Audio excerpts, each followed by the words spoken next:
এই খাবার মাসে কি ওরা খায়? বমি বমি থাকে একবারে। আর দেবেন না খাবার খান না আল্লাহ। চাচা এত ঘিনা ঘিনা করে ভাত খান কে? মাসে শখে খায় আমার বাড়িতে ভাত, আর আজকে আপনার ফার্স্ট টাইমে এসে এরকম ঘিনা ঘিনা করে খাইতেছেন ভাত। মাসে এত ঘিনা ঘিনা করে খায় না চাচা, কষা কারণ কি? কারণ মানে কি, এই খানা খাওয়া খাইতেছি আমি বিপদে পড়ে বাধ্য করে খাইতেছি না তো এই খানা মাসে খাই দিন। চাচা কি এমন বাধ্য করে এরকম করে ঘিনা ঘিনা করে ভাত খাইতেছে? আমার কাছে না খুইলা খাওছে এখনই। তাহলে হন ওই যে কালকে আমি ইমাম সাহেবের কাছে গেছিলাম। বাজারে খালি মানুষ না, বাজারে ঘুরে আইছি। আসসালামু আলাইকুম। ওয়ালাইকুম আসসালাম ওয়া রাহমাতুল্লাহ। একটু খারাপ আমার বালাম আছে। কি আলাপ? হুজুর আমি তো একটা বড় বিপদে পড়ে গেছি গিয়া। কি বিপদে পড়ছেন বলেন শুনি। বিপদ মানে হুজুর, আমি তো বিয়া করছি মেলা দিন ধরে। মেলা দিন ধরে বিয়া করছি, পোলাহান হয় না।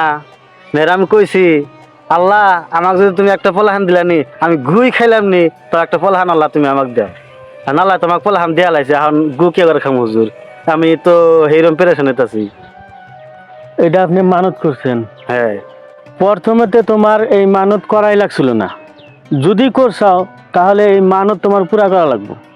কি কয় তো এই গু খা কি সম্ভব? আমি গু খাম না হুজুর, এই গু আমি খাইম না। অন্য পদ্ধতিতে কিছু থাকে এটা কোন হুজুর, আমি এই গু খাম না। না না, তোমার গু খাওয়া লাগবে না। তবে একটা পদ্ধতি আছে, যদি ওটা করবার পারো তাহলে তোমার গু খাওয়া হয়ে যাবো। আচ্ছা হুজুর কোন কি পদ্ধতি করলে আমার গু খাওয়া যাবো? আমি ওই পদ্ধতি করবো, তবে গু আমি খাম না হুজুর।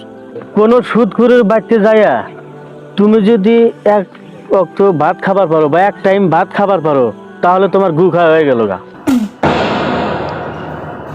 হাই রে হাই, এত বড় কথা! সুদ খাজের কথা আর পায়খানা খায়া কি কথা? তাহলে এই গু তোমরা সারা বছর খাও কেউ করে? তোমাদের কি ঘৃণাবিদ বলা বস্তুটা নাই? তোমার কি আল্লাহ বিবেক দেয় নাই? চাচা তুমি তো আমার কাছে জ্ঞানের দরজা খুইলা দিলে। আচ্ছা এতদিন ধরে সুদ যে খাই, তাতে করে আল্লাহ আমার মাফ তো মনে করো। হ্যাঁ, তুমি যদি খাস দিলে আল্লাহর কাছে তোবা করার পারো, আল্লাহর রাস্তায় যদি টিকা থাকবার পারো, আল্লাহ চাইলে তোমার ক্ষমা করে দেবার পারে।